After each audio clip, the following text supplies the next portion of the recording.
In North America, call toll-free 1-833-288-EWTN. That's 1-833-288-3986. Outside North America, call 1-205-271-2985. You can also text the letters EWTN to 55000 or send an email to openline@EWTN.com.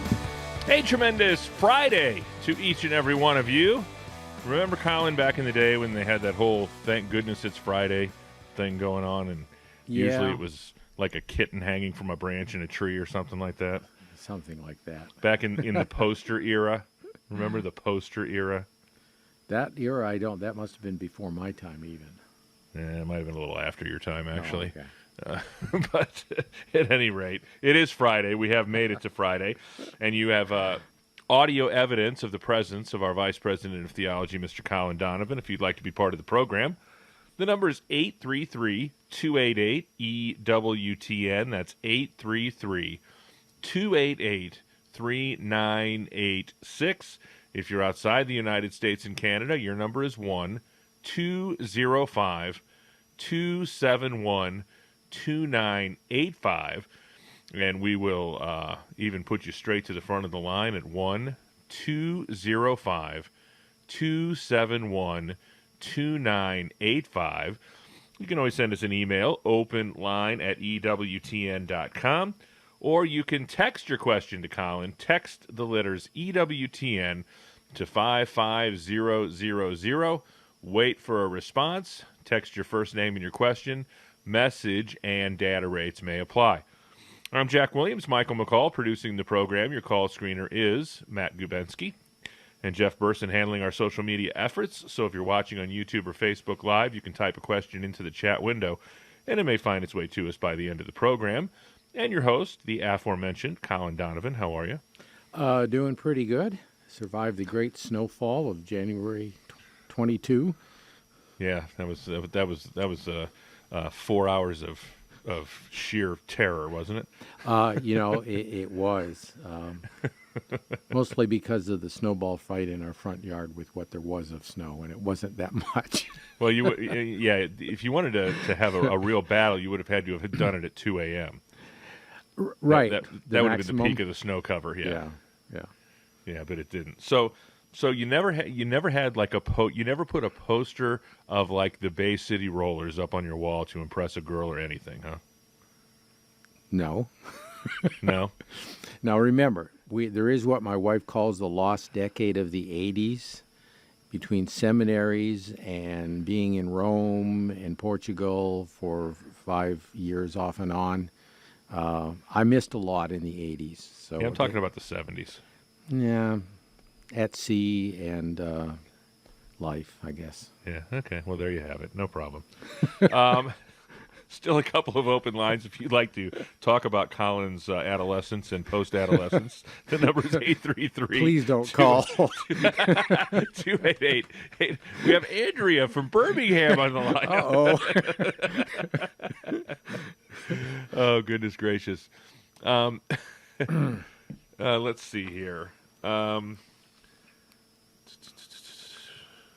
So let me ask. Well, first of all, let's talk about this to begin with. Yesterday was the Feast of the Epiphany, and which, of course, is the point on the calendar when I can no longer criticize people for taking down their Christmas decorations. So that time has passed, and I will go to reconciliation, and it'll all be good for us again. But I have made progress, though. I don't really require people to keep everything up until the baptism of the Lord in February anymore. So that's I've made progress in letting the Lord soften my heart. Yeah. But as we continue in this Christmas season, the Feast of Epiphany, very important, and we talked about this in pretty great detail yesterday with Father Brian Mulady. But I really wanted to stress the emphasis of the responsibility that especially we the laity, have in keeping that Epiphany moment going really every day as we go about our lives, right? That's true. I'll answer that question, then I have a comment on your seasonal question. Yeah, the Epiphany means the manifestation of God. This is when the Lord, through his incarnation and his humble presentation is as a babe in the manger or in the arms of his mother, was made manifest to the world as represented in the three magi who were Gentiles. They were not of Jewish descent, of Abraham's descent, and so therefore they stand for us. And they brought gifts of gold, frankincense, and myrrh to recognize his kingship, his divinity, and of course his mortality and his salvific role at his death. And this is something it's part of the church's mission to really continue that till the end, until Christ returns at the end of time. Because we are the ones who bring to the world the truth of the mystery contained in the babe in Bethlehem, whom these Gentile kings, whatever they were, astrologers, wise men, I think Magi is taken to be in most of the ancient peoples, whether among the Celts or the Egyptians or the Babylonians or others, a class of people who were the intellectuals of their day, and they were looking around in the world for indications of its direction, and they saw in the heavens this indication. We are called in the church to read the signs of the times as well. The Second Vatican Council makes a big point of this. And in reading the signs of the times, we can understand how we can be bringers, evangelists in the world of our day to the people we meet. So that's really, I think, the sense to see the extension of that feast throughout the liturgical year, throughout the secular year, is we are the ones now in this day who will manifest the Lord to others. The greetings at the end of Mass remind us of this duty and this responsibility to go out to others. Ite missa est, to go, the Mass is ended, but in a way to be Christ for others. And so that continues to be our duty. On the calendar question, I think it's interesting because we have this innate desire to extend Christmas. The Franciscans generally, because of St. Francis's love of the infant Jesus, his invention of the manger as a way of honoring the Christ as the Christ child, and Mother Angelica in particular, she built this huge manger scene up at the shrine in Hansville, which is year-round scene, and has a special devotion to the child Jesus, El Divino Niño. That's something, too, that we innately want to do. Now, the old calendar made that somewhat clear because all of January up until till Candlemas to the Feast of the Presentation or Purification. That's actually what I meant to say. Yeah. Was that I used to hold people to the Feast of the Presentation, which is early February. That's right, and I speak Jack, and so I was able to interpret that a little bit at least and understand where you were going. And I think we can do that, even though the calendar today speaks of the time after the baptism of the Lord as the ordinary time. I think it is still a very useful practice to maintain some signs of the Christmas season in the home, whether it's a Christmas tree or a manger or something like this to be that continual reminder. And it's interesting because I think, and really as a new convert, Lord, 20 plus years ago now, I had heard various things, you hear different things from different people, and different families have different practices. And of course, I always talk about, we do have some people on our street that have their Christmas tree out to the curb before they go to bed, Christmas Day. And, and for them, it's over. But I think that as these, whether it be the Epiphany, whether it be the Feast of the Baptism of the Lord, whether it be the Feast of the Presentation, I think that back in those days, in my nearly unbridled zeal, I just took the Feast of the Presentation to be the most challenging, and therefore it had to be the most pious, and therefore that's what I'm going to do. And piety for piety's sake can can cause some problems, can't it?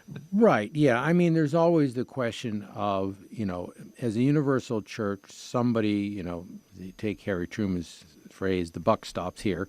The buck has to stop somewhere, or the lira, as the case may be, or I guess today it would be the euro stops here with the Pope. And so the council, the calendar has been changed, but that doesn't mean that we don't recognize the other 1900 years of history and that we're not trying to, evade the implications of that. And I think we're not trying to evade the implications of the Nativity, celebrating the new calendar, but also in whether we celebrate the old calendar as well. It's EWTN's Open Line Friday with Colin Donovan.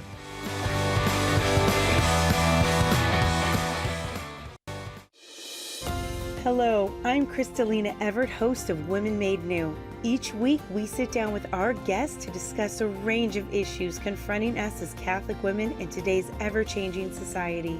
Together, we can grow in our relationships with God and each other. You are not alone, and let's heal our brokenness together, where women help women get closer to God. On Women Made New, Saturdays at noon Eastern on EWTN Radio. Hello, this is Janet Morena of Priests for Life with Pro-Life Update. Every year from January 18th to the 25th, the Week of Prayer for Christian Unity is observed by many denominations. All Christians, by definition, acknowledge Jesus as Lord and Savior of the world. That affirmation of Christ requires that we work to fight injustice. In his encyclical letter on Christian unity issued in 1995, Pope John Paul II wrote, "Many Christians from all communities, by reason of their faith, are jointly involved in bold projects aimed at changing the world by inculcating respect for the rights and needs of everyone, especially the poor, the lowly, and the defenseless. Christians who once acted independently are now engaged together in the service of this cause so that God's mercy may triumph. The pro-life movement continues to be the arena where these efforts are the most visible and valuable." This is Janet Morena on the EWTN Global Catholic Radio Network. This is Open Line on the EWTN Global Catholic Radio Network. If you have a question, call 1-833-288-EWTN. That's 1-833-288-3986. Outside North America, call 1-205-271-2985. Or send us an email to openline@EWTN.com. Several of our EWTN radio family members are celebrating their anniversaries this week. KHNA in Sheridan, Wyoming is celebrating 7 years on the air. Totus Tuus Catholic Radio in Gainesville, Georgia celebrates 6 years with EWTN. And Christ Our King Radio in Louisiana is celebrating 10 years of great Catholic radio programming. Congratulations to all our members of the EWTN radio family. And a brand spanking new offering that is not so brand spanking new, but it is it's the feature selection of the month for January from EWTN Publishing, and it's Graceful Living Meditations to help you grow closer to God day by day, written by the most beautiful author that God has ever brought across our paths, and that would be the lovely and talented Johnette Williams. Now, when you order the book, it's going to say Johnette Benkovic because, contrary to popular belief, she did not learn to write after we were married, so she did do a significant body of work prior to that happening. But in Graceful Living, Johnette shares pearls of wisdom from the saints, doctors of the church, and holy men and women. It's designed to help you grow closer to God. Each daily reflection will prompt you to delve deeper into your prayer life and self-examination. You can explore the timeless wisdom of the church with Graceful Living Meditations to help you grow closer to God day by day by Johnette Williams. It's available now at EWTN's religious catalog. That's EWTNRC.com. First up today is Jim in the great state of Ohio. He's listening at EWTN.com. Jim, thanks for holding. Welcome to the program. Hi, Colin. Hey, I Jim. was watching online a recording of a streaming mass by a rather creative priest in terms of the liturgy. With the consecration of the precious body, he used the correct form and matter. But when it came to the consecration of the precious blood, and I listened twice to see make sure I heard it correctly. He said, "Take this, all of you, and drink from it, for this is the chalice of my blood, the blood of the new and elastic covenant, which we poured out for you and for many for the forgiveness of sins." Now, I don't know if he meant to say everlasting, but it sounded like he said the blood of the new and elastic covenant. My question was whether the use of that phrase, it basically invalidated the consecration. Well, the short answer is no. The common and probably close to universal as it can get opinion is that the words which specify what is taking place there, this is my body, when Christ is saying, this, holding bread, is my body, is now bread, and this is, holding the chalice of wine, my blood. So, no, I hope that was something silly that slipped out. We older folks, I don't know how old he was, but we older folks sometimes, I used pregnant instead of present in a meeting the other day. It actually worked out, but linguistically, but it's a lapse of attention, perhaps.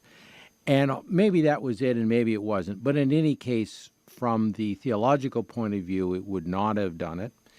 If it was a mental lapse, then obviously it is without any culpability, although objectively shouldn't have been done. If it was done intentionally, now you can speak of it being an abuse, a liturgical abuse, with some moral fault attached to that. So, but in terms of those who receive communion and the validity of the Mass, that would not affect it. Does that help, Jim? Yes, it does. Thank you very much. You're very welcome. We appreciate the phone call. 833-288-EWTN is our toll-free number. It's a free phone call anywhere in North America, 833-288-3986. Couple of open phone lines and plenty of time for your calls. Next up is Michael, a first-time caller in Houston, Texas, listening on Guadalupe Radio. Michael, you're on with Colin Donovan. Hello, thank you for taking my call.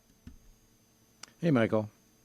Yes, I have a question. So sometimes I'm in the middle, and it is a serious question. So I was just wondering, what is more important? My wife and I, we go to Mass every week.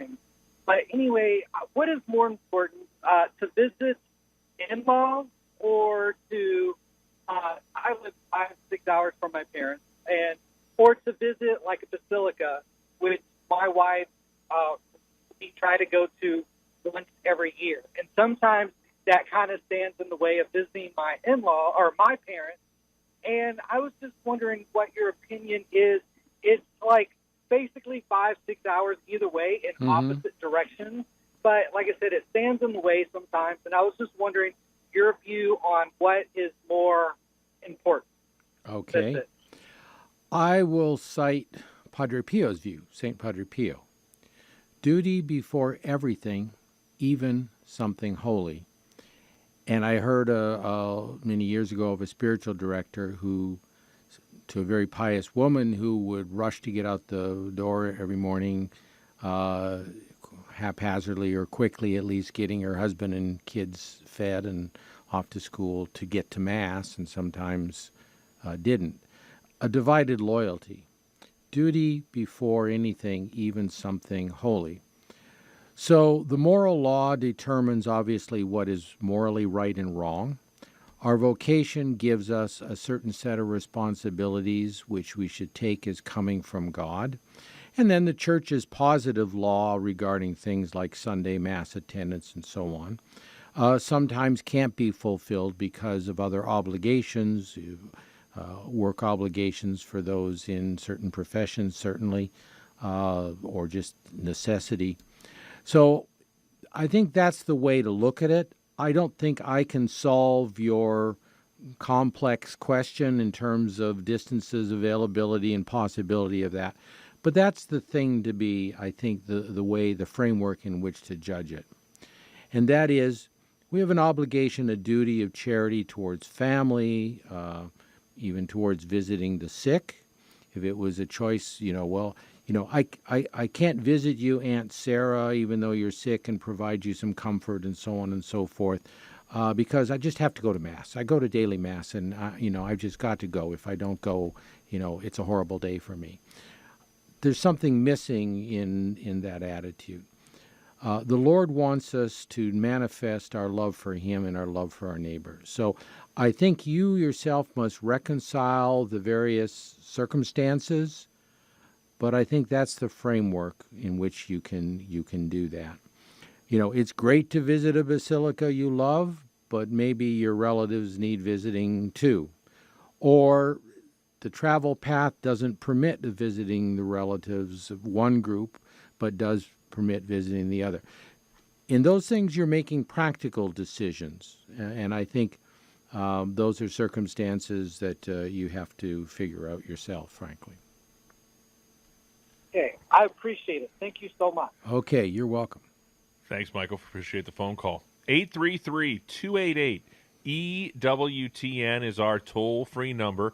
It's a free phone call anywhere in North America. A couple of open lines and plenty of time for your calls at 833-288-3986.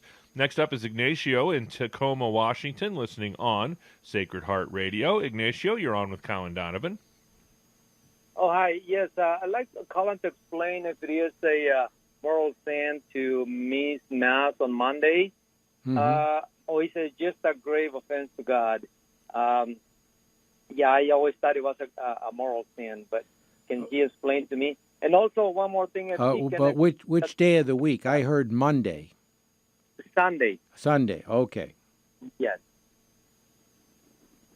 And what was your second part of that? And second part of that, can you please describe God exactly how it is and what it is? Okay. Well, I'll do my best, but the difficulty obviously is obvious. It's sort of like the previous question. The Sunday Mass obligation is what's called a positive ecclesiastical law. The divine law is to keep holy the Sabbath. That can be done in a lot of ways. The Jewish people do it with the synagogue, with maintaining, close family relationships on that day, not running all over the place. That's one way. The Christian way, the Church has specified for the Christian Sabbath, which honors the resurrection as opposed to the creation as the Jewish Sabbath did. It looks to the resurrection as the high point of salvation history in terms of what God has done for mankind. And in doing that, obviously, we need to make that day holy. And the Church specifies that with a positive law, and that is that Catholics have a duty to get to Mass on Sunday. Positive law is something that, as I described to Michael, I believe it was, who called, that is something that can go away in circumstances. Clearly, snowstorm, you can't get to Mass. You're not obliged. Distance. The Church doesn't expect you to drive all over His creation looking for a Mass and spending an hour, hour and a half, 2 hours doing that. So there's a physical impossibility there. Obligations of charity, as I described to Michael, those things can get in our way. But yes, ordinarily, barring such moral or physical impossibilities of sickness or weather or circumstances or necessary work or travel, these can make it difficult to find a Mass. You're traveling, you can't, you can look, we have the great, was it mass.com, Mass, whatever that website is. Masstimes.org. Masstimes.org. You can find Masses everywhere. That's easy if it's along your path. If it's not, then the obligation can be set aside. So those are the kinds of things. But ordinarily, you're in your own home. You can get to Mass. You're not sick. I think in COVID time, there's being sick, and then there's fear of being sick and taking those precautions. That can all intervene, as the bishops have all described in their letters on these matters. But when none of that applies, then if you can get to Mass, you should go to Mass. You can't just say, I don't feel like it this weekend. That's not a good spirit. the wrong spirit. That's where there is sin. Now, it's a grave obligation of Catholics, therefore, the willful and knowing rejection of that obligation, whether altogether or on a particular circumstance for insufficient reason, for an unjustified reason, would be a mortal sin. Now, culpability can all vary, and that's something that confessors can help sort out for you. But that's the nature of the obligation, the nature of how it can lapse under different kinds of impossibility or difficulty. And circumstances generally will determine whether you have such a possibility of. It's Open not Line going. Friday with Colin Donovan.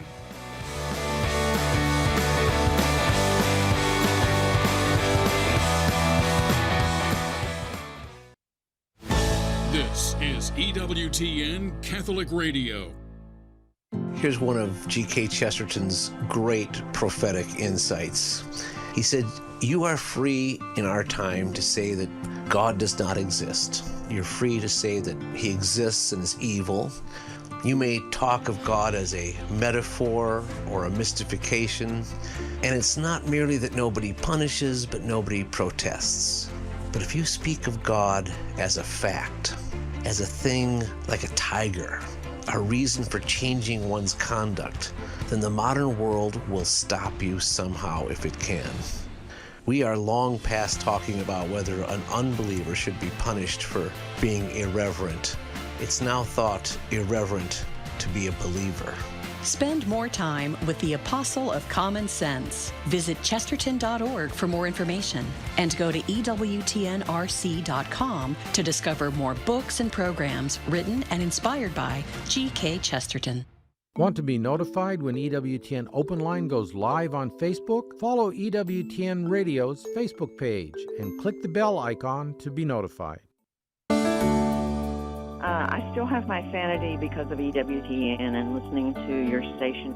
Everybody needs to listen to positive things. If you only listen to the negative things, it just gets very bad. If it weren't for your uplifting and wonderful people that conduct your programs, I don't know if I could still be not crying. EWTN, helping people grow in their love and understanding of God. Matt Swaim here. Monday on the Sunrise Morning Show, we look at This Week in Catholic History with Kevin Schmeezing and get you all the latest news, weather, sports, and a whole lot more. Now back to Open Line with Colin Donovan. This is Open Line on the EWTN Global Catholic Radio Network. Wide open phone lines for you on this Friday. EWTN's Open Line Friday with our very own Vice President of Theology, Colin Donovan. If you'd like to be on the program, the number is 833-288-EWTN. That's 833-288-3986. Couple of open lines and plenty of time for your calls. Joe's watching us on YouTube, Colin, and he says he's been given a copy of the Catechism of the Catholic Church, and it seems that it is not meant to be read as a page-turner. His question is, what is the best way to read it? Well, I don't know that you're going to read it as a page-turner. If you mean by that, you're sitting down with a novel and you can't just wait to get to the next story, paragraph, and you've read a chapter and you start chapter 2 or whatever. I think you have to look at this as every one of these sections, because it's broken down by the categories of the faith, the creed, the sacraments, prayer, and the commandments. So moral and prayer life and the sacramental life, the church life, and then the creed. And within that, there are the subdivisions of the different things. The 7 sacraments. In prayer, it's the 7 phrases that are in the Our Father, which actually encompasses all of the mystical life, as the Catechism will show. And the commandments, of course, the 10 commandments and everything associated with each of those commandments. So I think the thing to do is you pick a paragraph or a section and you read it carefully and you try to understand that, to integrate it, because there's nothing more helpful, at least I've found this in theology, and that is, as you build a sort of a framework in your mind of what the faith is, you're filling the shells with different things, And it is like building a house, whether it's the house of prayer, the mansions, which, for example, are spoken of by the mystical doctors, or in this case, in the case of the creed, you're building the house. And so our faith in God is primary. But secondarily are all those things which we know about God, which the Scriptures and the Church and the Magisterium have affirmed. Those are the things that we can know about God. And so we're reading about those, and we're trying to fit them on the proper shelf. And to get this whole view, or holistic view, word popular to use today, holistic view of God in his relationships within himself, with Christ in the incarnation and redemption, with creation, with mankind, and among human beings, and in our own prayer life back to returning to God. And so each of these are discussed in the Catechism, and each of these are sort of part of that whole tapestry of the faith which we can populate as we learn more and more. And there's no better way to learn than an authoritative way. And so, thus John Paul, in promulgating the Catechism, said this is an authoritative means of teaching the faith. Not saying it's the perfect means, and you can nitpick the expressions and terminology and the way things are explained in there, but that it's an authoritative basis for understanding what is the faith, as contained in like the great creeds. And so we use that and we populate, as it were, our own house of faith, so that it becomes a reflection of Christ's own house of faith. And only the Church can help you do that. You know, as good a teacher as a particular radio or TV personality is, or priest, or sermon homilist, or whomever is, ultimately the standard is the Church. And so we make our house of faith an image of what the faith of the Church is. And we can do that in one way, by reading the Catechism. And the earlier catechisms were intended to help us do that as well, and whatever catechisms come out from the Church, such as the Adult Catechism for the United States put out by our Bishops' Conference. All of these things are ways of helping us populate our house of faith so that it is a good reflection of the true house of faith which comes to us through the Church. So, Colin, I have the attention span of an infant today, and I completely forgot that you wanted to continue your answer to Ignacio's question, who had called in and wanted to basically have you explain to him who God is. Right. Well, in one way that could take 15 seconds, and in another way that could take 15 lifetimes. I think you have to look at it historically. I like to do this because it's sort of the antidote to all of the stupidities that are out there in the world. Throughout human history, whether it was muddled up with ideas that there are gods or that there is, sort of a philosophical force behind the universe, there was always an understanding that matter is not everything there is. And the first one to really intelligently and accurately and correctly put this all together is probably Aristotle, because he understood from his understanding in the 4th century before Christ in Greece, and he understood that physical universe could not explain man, for example, that there had to be something spiritual. And spiritual things need a spiritual cause, just as we look for material things need a material cause. The bodies of the child have a material cause from the bodies of the parents, as it were. And likewise with the animal world, with plants and all other organisms.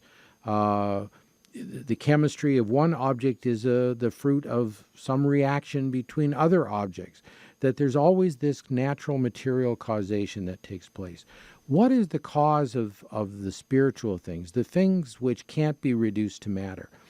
You can look around us, and even the secular world would agree that justice is a cause, is something, that love is something, that goodness is something, and many would say evil is something. St. Thomas and Aquinas would not, but there were people who at least see that there are things beyond the purely material.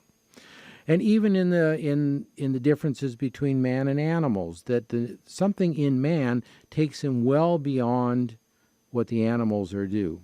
The whales of the porpoises and the brains of the porpoises and the whales and even the higher primates are every bit as complex, and you would think potential to have human intelligence, but they don't. They have a very high native intelligence.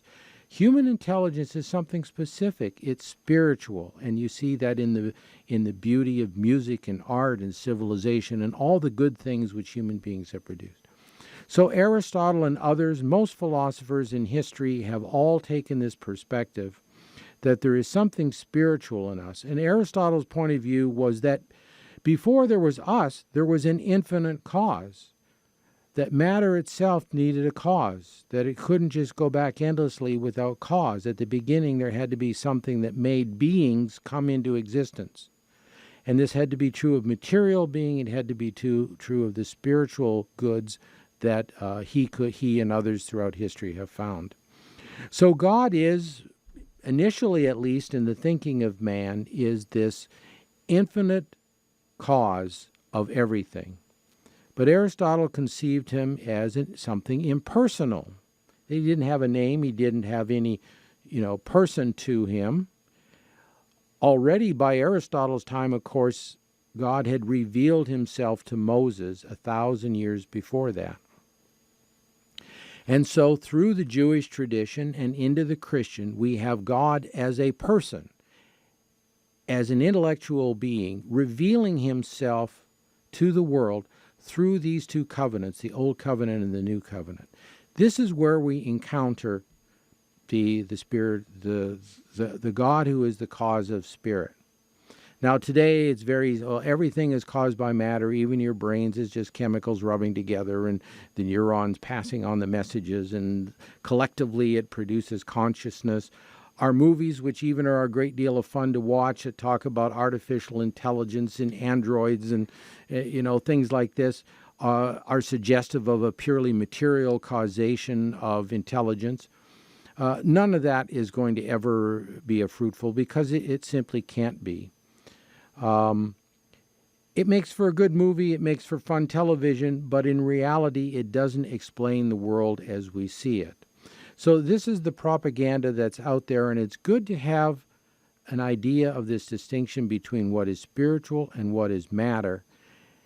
And I would even say that if you are a true scientific mind, as Aristotle was, as the hundreds of great Catholic scientists and philosophers throughout the last 2 millennia have been, then you can see precisely that material causation is inadequate to explain the world as we see it. Now, evil is another matter, and Revelation gives us the explanation of evil. It's the loss of the good in the world, the loss of good in mankind, and what we continue to do is we can continue to propagate that loss of, that lack of goodness, of the goodness of being, through the sins and through all the wars and the poverty and other things that go on in the world. So only the church really, only Revelation has the answer to the question of who God is. What God is, Aristotle knew that well enough 2,325 years ago. 833-288-EWTN is our toll-free number. We'd love to have your phone call today at 833-288-3986. Tom is in Seattle, Washington. He's listening on Sacred Heart Radio. Tom, thanks for holding. You're on with Colin Donovan. Good afternoon, gentlemen. Happy New Year and Merry Christmas, and happy feast day for whatever saint we have today. And to you as well. Thank you. 2 weeks ago, I'd asked Dr. David Anders if he'd ever read the book Star Maker by W. Olaf Stapleton. Now, the significance of Star Maker is that you look at all the major science fiction, Isaac Asimov, Ray Bradbury, even Arthur C. Clarke, is all based on this one book.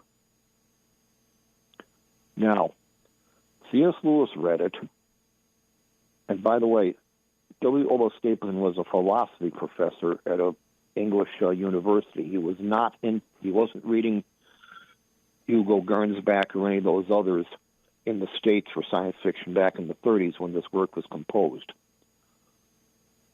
C.S. Lewis read it and was absolutely terrified of it and wrote his space trilogy in response to it. I wonder if anybody over there has ever heard of W. Stapleton, Star Maker, or any of his other compositions. I certainly never have. You know who might be Jimmy Akins on Catholic Answers, who I know is, he likes the genre. Actually, I grew up on the genre too, but even so, science fiction, I never read that. I read Asimov's, I read Heinlein, you know, all the names of my generation. But that's not a name I ever heard. Is there some particular thesis in there that we ought to be scared of, that you're suggesting Lewis was afraid of? Okay, I'll make it fast. Please do. The image of God that is portrayed at the end of Star Maker, after this lone Englishman goes on this incredible voyage throughout not just this universe, but multiple universes, without a spacecraft, mind you, but that's a detail. That's just a minor detail, really. Is not the same kind of thing, encounter with God, as we see in, say, Dante Alighieri's Divine Comedy / Paradiso. It's anything.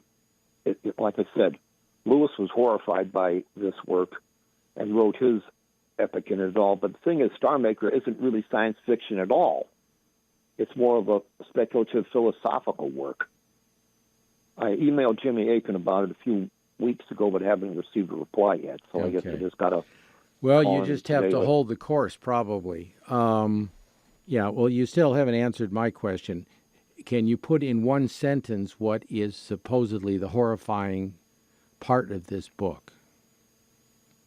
It is not the benevolent, loving, compassionate deity that Dante or others have described, and as we know him in the church for the last few millennia. Yeah. Well, I don't think any rational person takes a fictional author as a guide to their understanding of the universe. He could be a philosopher. There are, philosopher that he may have been. There would be 1,000 or 10,000 philosophers over the generations who would contradict his argument. I think human beings in general, we speak of a sensus fidelium in the church, and that is that there is also a sensus, you might say, sensus natura in the world as well, that people have a natural sense of these things. I think an author, whether he's a literary author, can take some themes and sort of, muse on them perhaps. I think the error in this is the one which Aristotle and St. Thomas in about a 2 millennium continuity would agree on. And that is, the world is basically good, and what is in it is a defect of that goodness. What you're suggesting is rather that the world is evil, and there's just no evidence of that. Evil is a defect in things. If your car doesn't work, it's not because cars can't work and can't be good. It's because there's something wrong with it. If man doesn't work, it's not because man can't do good or be good or produce good in art, music, and civilization and so on. But there's some defect in his works. We call that sin, or the civil community calls it crime. You take something which belongs to somebody else. You take their life, which is theirs and not yours to take. That's a moral defect in you. I think the nature of goodness is self-evident, and I think anybody who would argue the contrary is not only arguing against many generations of human beings, but it's a kind of insanity to make evil the foundational principle of that which is, when it's quite evidently good. So that's my answer to that, and maybe Jimmy can give you a more specific answer on Star Maker that I can't. Thanks, Tom. We appreciate the phone call today.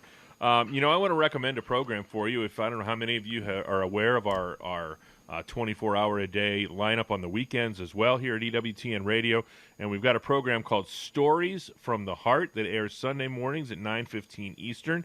And Colin, they tell you that one of the most important things you can do to your children in their formative years is to read to them.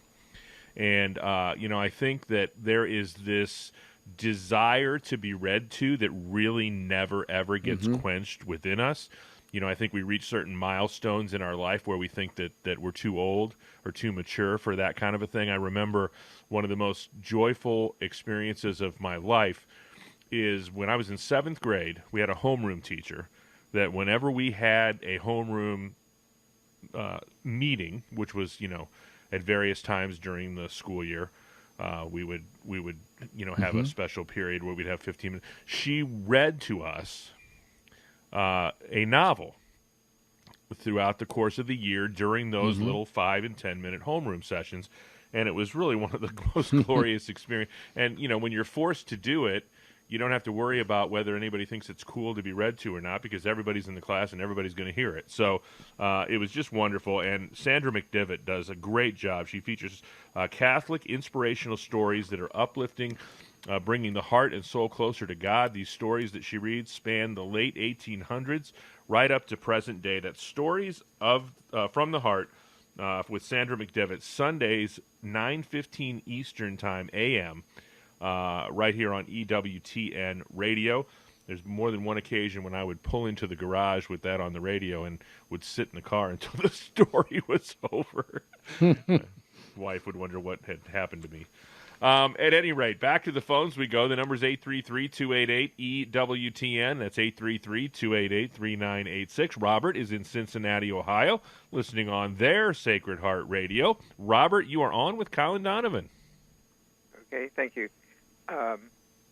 I am wondering what Catholics mean by original sin, because I have the impression it's inherited from Adam, and Mary had the Immaculate Conception, so she didn't have it.